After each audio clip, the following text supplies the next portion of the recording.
This is the trail that hopefully leads to the metal bridge that Captain Kirk of Star Trek, from which he fell to his death.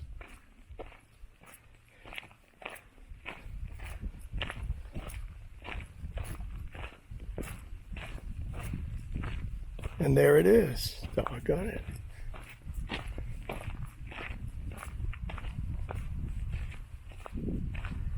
There it is.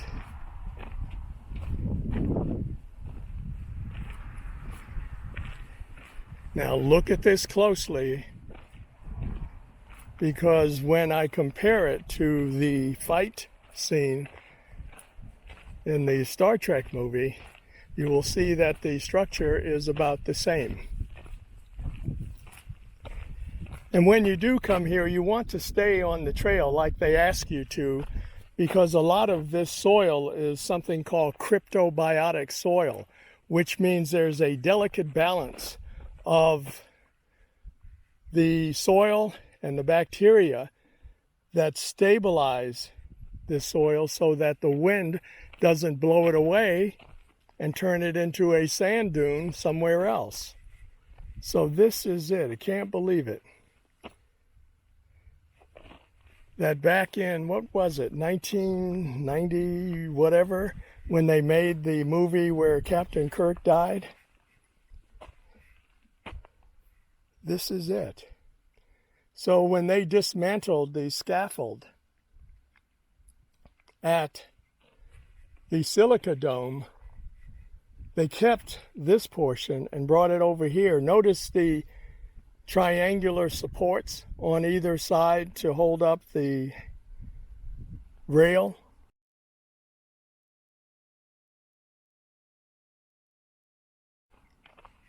That definitely shows up. Now it appears that we need some repair work here, because it looks like this part is broken.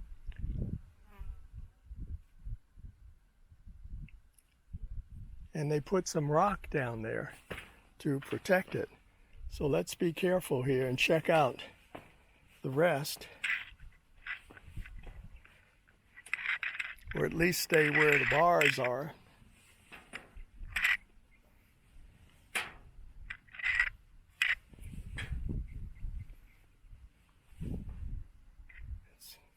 They probably should repair that and check the rest of this, and maybe replace it with some better wire footing.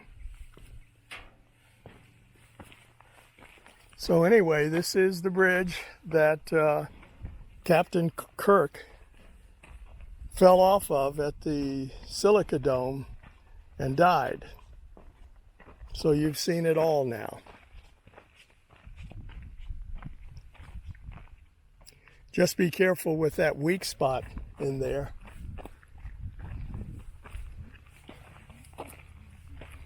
And again, the trail leading to that, you can come the way I did from the Arrowhead Trail sign, or you can approach it from that culvert over by the historic marker.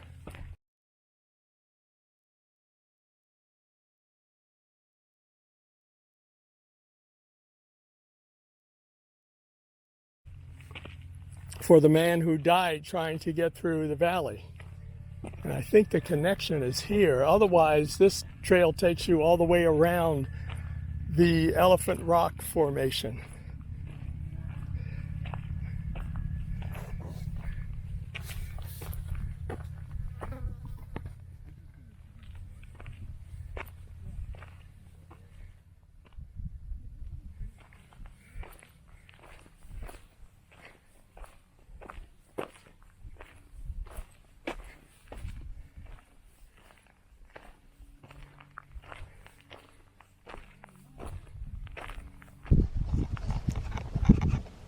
So just think, you're standing, or I'm standing, right here, where those intrepid adventurers back in 1915 completed and traversed the Arrowhead Trail through what is now Valley of Fire.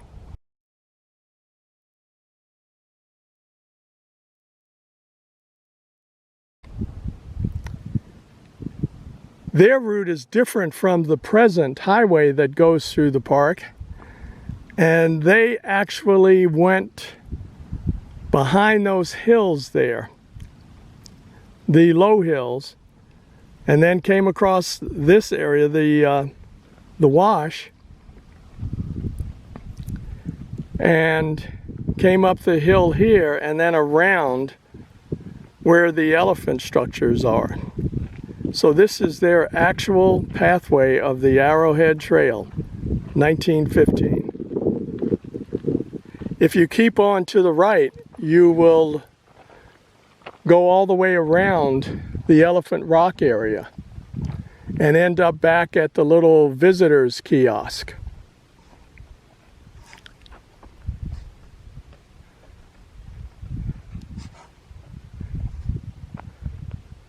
But if you want to shortcut it, this is as far as you have to go to get to the bridge and back to your car. So if you look straight ahead there appears to be another elephant, not the classic one that everybody walks to, but another one. In fact, it looks more like a mammoth, a woolly mammoth, straight ahead there.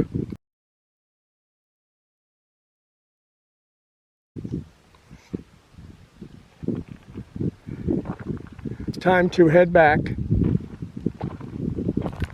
to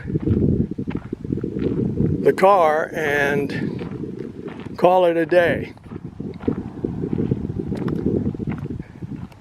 But it was certainly a worthwhile trek today. And of course, I'm not on gimbal now. I'm using the G7X at present because my Osmo Action ran out of juice.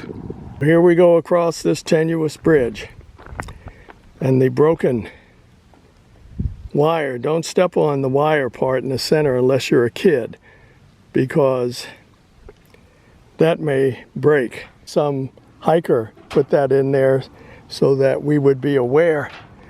But step on the metal crossbars. They're still pretty firm. It can hold at least 200 pounds, so most people will be okay with that.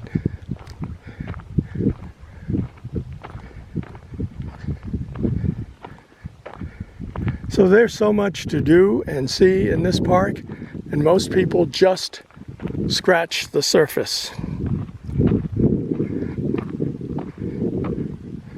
Lots of desert holly out here. If you look closely, you'll see that the leaves look like holly leaves from back east.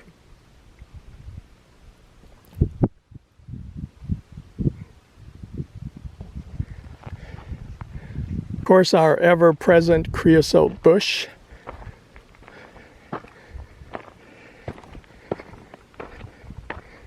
And probably salt bush or white burr sage.